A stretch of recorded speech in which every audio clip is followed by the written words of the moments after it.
This week, a council in Perth has announced they're going to roll out a trial for facial recognition technology. And of course, it's opened up this big debate around privacy in public and the role that facial recognition technology has in policing. And so to debate that, we have journalist and audio producer Olivia Rosenman and technology reporter with the ABC Science Unit, Ariel Bogle. What exactly is the facial recognition technology designed to do, Ariel?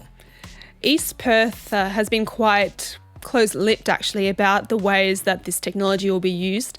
Apparently there will be about 30 cameras and the council will activate the facial recognition capability of the cameras upon request from WA Police.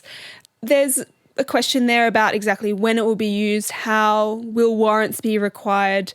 I think that the artificial intelligence that these cameras are set up with can also track other bits of data like vehicle types, number of people in the area. So it's really quite a broad spectrum of capabilities that these cameras are set up with. And it is a trial, and if the trial goes well, apparently it will be rolled out even further. When this stuff has happened in other cities, what has been the primary complaint with it? You know, people are mostly concerned about their privacy. Your facial biometric data is a fail-safe way to identify you. It's better than your credit card number or your Medicare number or your name and date of birth and address. And it's something you obviously can't change. So, yeah, people are concerned about how is this data being collected? How is it being stored? Who has access to it? And I think the main criticism around Perth is that there was very little consultation there and they've just gone ahead and done it. I think the claim all the time with the justification for putting these kind of systems into place is that it's about safety. It's about keeping us safe, stopping crime, stopping terrorism.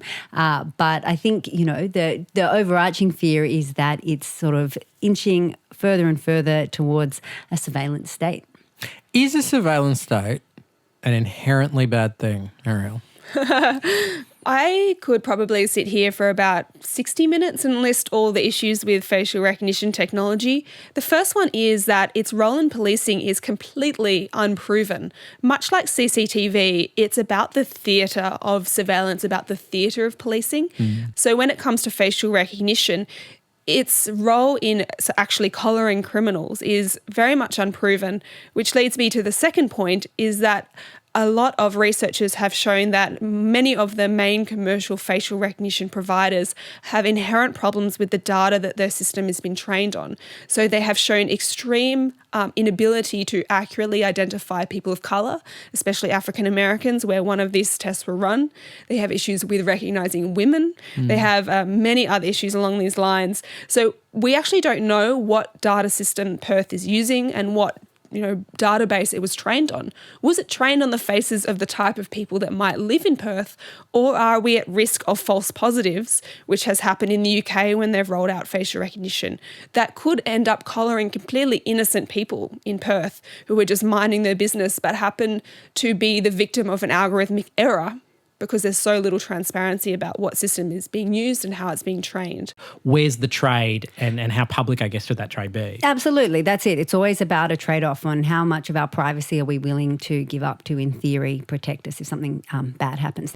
So in theory, if you've got a driver's license, you're already in a huge database that, in theory, yes, great to catch a criminal. But when we've got these huge databases of all of us, we don't really know where and how they're going to be used.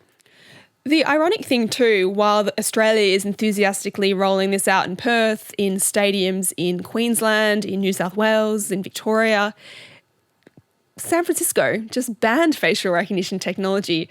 And it's just kind of amazingly ironic because, of course, a lot of technology companies are based in San Francisco and surrounds, that the city where tech comes from has decided that this is too dangerous, too much of a potential invasion of privacy, that there are too many racial issues for it to be rolled out on its own citizens. And yet this technology continues to be enthusiastically exported.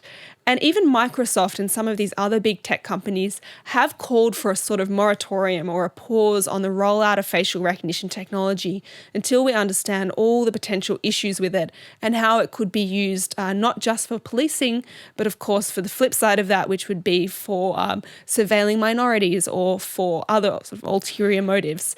It just makes me laugh so much that Australia is just like, yep, let's do it. When San Francisco has push the big red pause button. It's very easy to just kind of get resigned and say, oh, well, this technology is happening anyway, and we can't stop it. I mean, who already has facial recognition on their iPhone, for example?